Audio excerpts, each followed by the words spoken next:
Okay, hi everyone. My name is Dr. Petrus Whistler, Assistant Professor at NJIT Department of Mechanical and Industrial Engineering. And this is Resume Roast. Today I have a resume from Mr. John Doe, who is looking to do a PhD. He says, he says that he has minimal research experience and is concerned that their application won't be good enough for most schools. So if we look, actually, he is currently working at Boeing, and that's very similar to my own experience. I worked for about 4 years in aerospace before deciding to go do some robotics research. And so I can definitely understand the desire to go back to graduate school. And so let's take a look. And I'm going to be reviewing this not only as far as a resume goes, but also examining, if I get an email from a student with this resume saying, "Hey, I want you to take me on as a PhD student," right? What am I going to be thinking about as I view this? So immediately, right, you have a good header, right? You have the name, phone number. You might need a dash. LinkedIn, GitHub. GitHub is always good, especially if you are hoping to do something a bit more computational, because that gives you a portfolio, right? A portfolio is, I'm not sure I would say that it's as important as having papers, but having a portfolio is going to give advisors the ability to look and to see, hey, this person has been very active in side projects, for example. So looking through things now, right? How generally does this person present themselves? So they start out with professional experience, research experience, education, and skills. So you have to think about a few different things, right? What is the position that you are going for? You are going for a PhD, right? And so for any application that you're doing, the number one thing that you need to convince people of is that, hey, if you invest in me, right, you will not regret it, right? If you invest in me, I will be a better investment than anyone else that you're interviewing, right? And so you need to think about what story you're trying to tell here. And a lot of times what that story starts with is not any of these things, especially for a academic one. If you're going for a PhD, I'm going to get 20, 30, 40 different people contacting me every year, right? And I'm a no-name professor. I'm just at the start of my career. For any larger name professor, they're going to get hundreds of emails. And I'd say that the best thing that you could do, especially because you have a lot here, right? Just block off a section, maybe about this much, where you just say, hey, this is my story, this is my interest, right? A micro cover letter that you have here that explains really why you're going for a PhD, and what you feel are the most important things to know about you, right? Draw in the professors there. The second thing is that you're not applying for an industry position, and one of the big things that any PhD advisor is going to want is your GPA, right? What school did you go for? What is your academic pedigree? And that's not the first thing you present, right?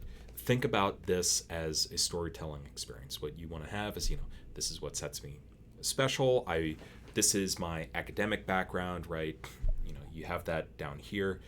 I went to UC San Diego for my master's, my bachelor's. I then, during this time, I worked on this project, during which time I gathered all of these skills and I applied them in my work at Boeing, right? That's just me creating a narrative, right? But everything that you do, right? Whether it is writing papers, whether it is talking to people on the bus, whether it is sending out a resume, it's all about storytelling, right? We live in a story that we make, and you need to have that clarity of through line there. And starting with your professional experience, what you were saying is that this is the most important thing to know about me. So that's and is the most important thing that you're saying the most important thing that a advisor is going to care about? That's advisors are going to be different. For me, first thing I'm looking at is your education. And so looking down here, a few things that immediately stand out. I don't see your major. Right? What is your major here? I'm not really going to care about your honor societies. Your GPA, cum laude, that's evident from the GPA. But I don't see your major. I don't see any minors, right? I'm going to care about your major, your minor, any certificates that you got. The honor societies, I don't care about. Again, all advisors are different. Then you have a Master of Science, Machine Learning and Data Science. Okay, this GPA is probably a bit lower than you'd really want to have to go into a PhD program. So you should really think about how to present yourself in a way where you say, my master GPA was lower than a lot of the applicants, but XYZ. Most of the applicants I see that are coming in with a master's have higher than that. Graduated with concentration machine learning, data science, took courses.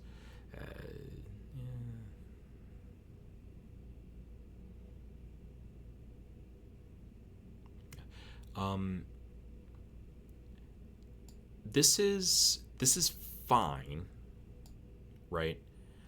But be aware that when you are applying,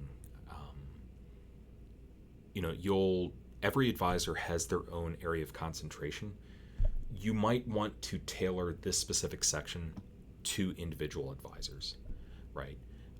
If there is an advisor where they use ROS a lot, or they use CUDA a lot, right? Put that forward. If someone does a lot of neural networks, right? Put that forward. So just keep that in mind. You want it to be as easy as possible for people to see that. Another thing I'm seeing, right? You should use justified alignment. Just make it look a bit nicer. Yeah. That all seems fine, but you really need to. You're going to need to overcome this. Oh, how did I miss your? I don't know how I missed your major. I just complained about not seeing your major, and I see it right there. That's on me. I don't know. Let's just say that I'm dumb. Let's just say that, or that I'm blind. Yeah, research experience.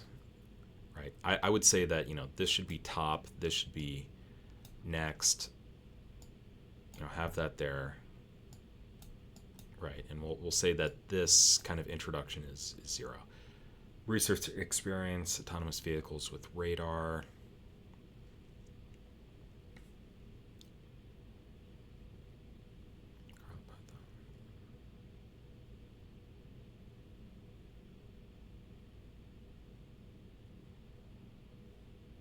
Yeah, so looking at this, there's 2 things that come up immediately.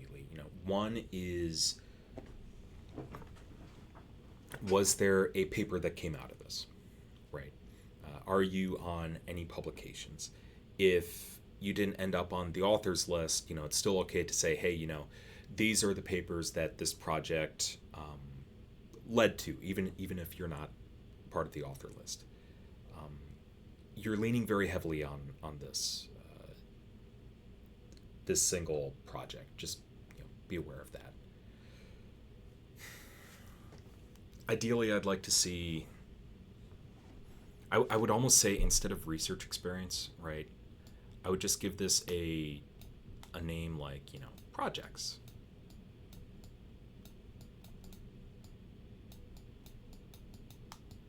Right, and if you were part of a competition team during undergrad, that would be worth putting on there. If you have your own individual projects, right? I see, you have a GitHub. Do you have anything fun there, right? I would say that if you can't summarize it, you should really try putting it down to 2, maybe 3 bullet points. And same goes here, right? Especially if you're going for somewhere in robotics, you have to think: is someone who is looking to recruit a student for robotics going to care about these things, right? Agile methodologies, Scrum, Kanban. No advisor is going to care about that, right? Primary resource for colleagues seeking just go through. Replaced outdated SAS application using R to predict airplane maintenance, resulting in cost savings of 500,000, reducing average computation time from 25 minutes to 5 minutes. Again, right, if I'm a professor, I'm not really going to care about that, right? I'm going to look at this as, hey, this person is able to execute on projects that lead to meaningful advances, right? Developed an efficient nonlinear programming algorithm by leveraging vector decomposition for expedited.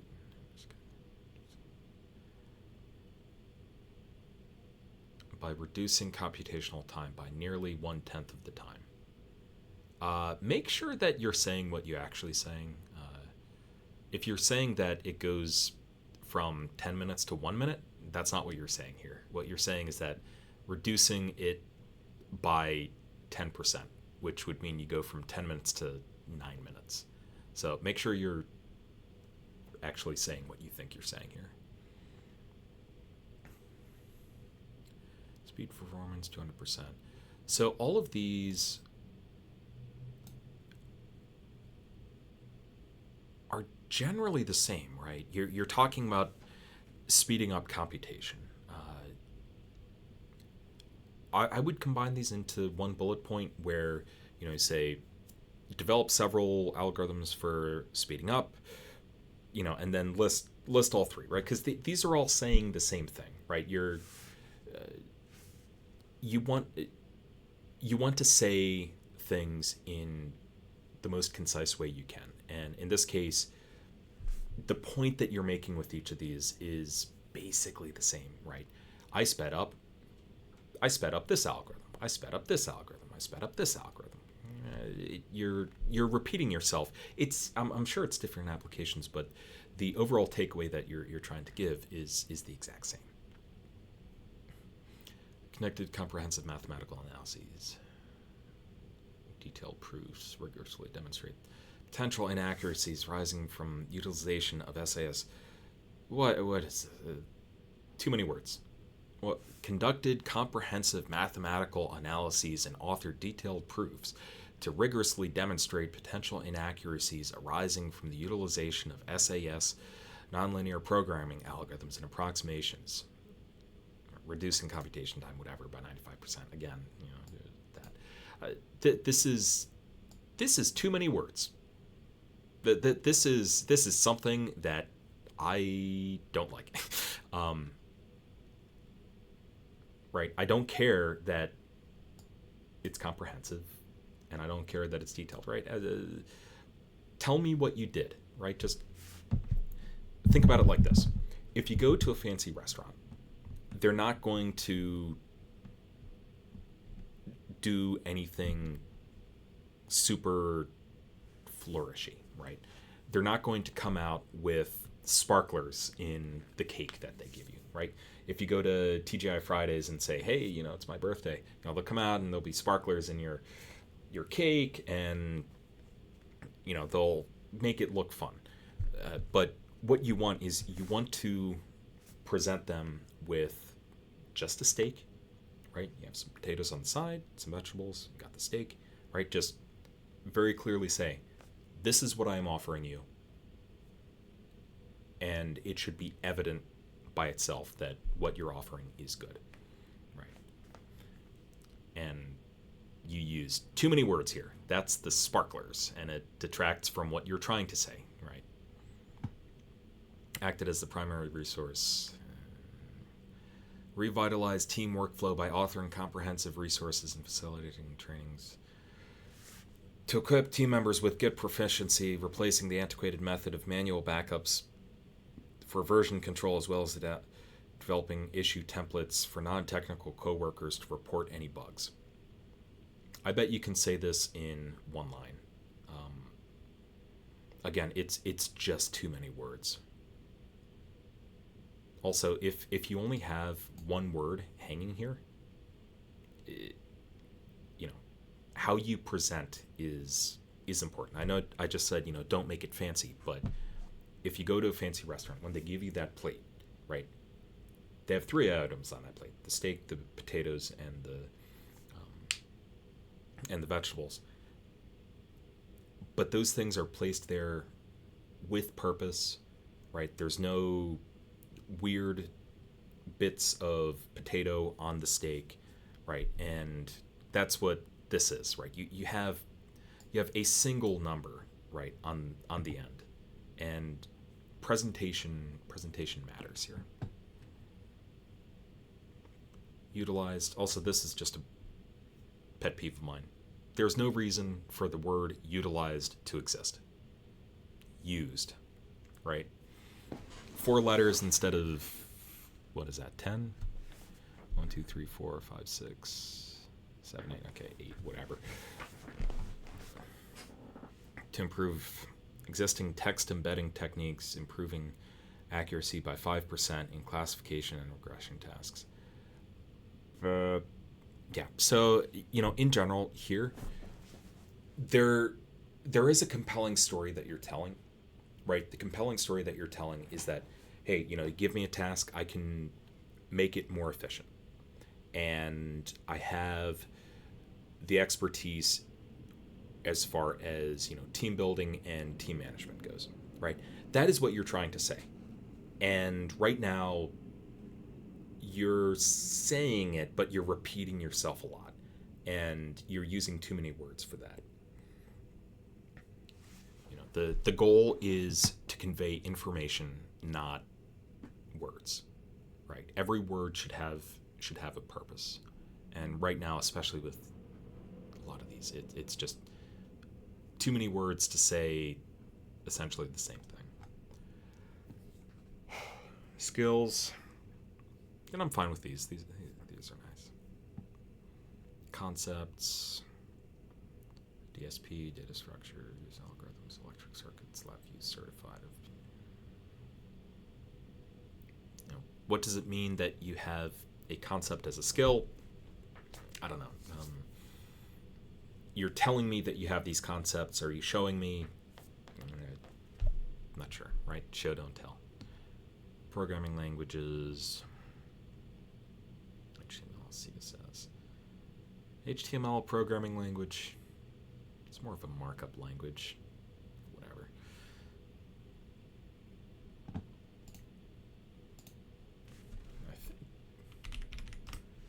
I believe Verilog is not. Yeah. Verilog is not a programming language. It is a hardware description language. But we know what you're saying. I just find it funny whenever someone does that, because when I took an electrical engineering class, that was one thing that the teacher stressed. It was like, this is not a programming language. This is a hardware description. Frameworks, PyTorch, NumPy. NumPy. Everyone knows NumPy, It should be built into Python. Okay, fine, whatever. Pandas, Matplotlib, scikit-learn, OpenCV, OpenGL. Okay, the big thing here, right? What makes you special, right? I'd say OpenCV is kind of the first one, right? That is the most relevant to if you're looking for something that uses OpenCV, that is what you should lead with. Also, think you have this broken up here. You should have that on the first line so that everything is grouped together. Miscellaneous: Unity, Blender, Arduino, Git, Unix, SQL. Yeah, it's fine. Yeah. So I'd say right now it has the bones of a good resume, right? One page is where you want to be for where you are in your career, right? I do not want to look at a very, very long resume. But the main issues that you have at this point are really threefold. One, you don't have a clear message that you're trying to get across, right? What is the story you're trying to tell? Two, you're gonna have to get over that 3.3, right?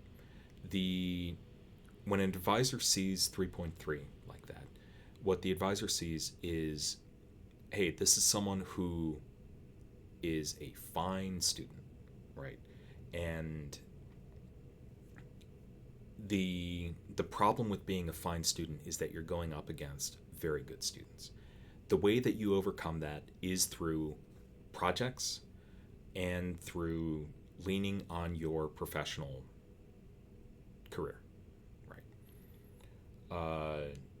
So just be aware of that. I mean, you're not going to get into MIT with that, but you can set your sights lower if you really want to go for a PhD. Yeah, and then the other thing that I'd recommend as far as that goes is to beef up your projects. Do maybe even spend a year where you do one project per month, right? Figure out like what you want to go for, and just one project per month. Do that. I'd say that's really the third thing that you should do to improve is to expand the number of projects that you have, right? Show that you are someone who takes initiative. Show that you are someone who is able to apply yourself, gain new skills outside of your professional context. So that is my input, and you've now been roasted.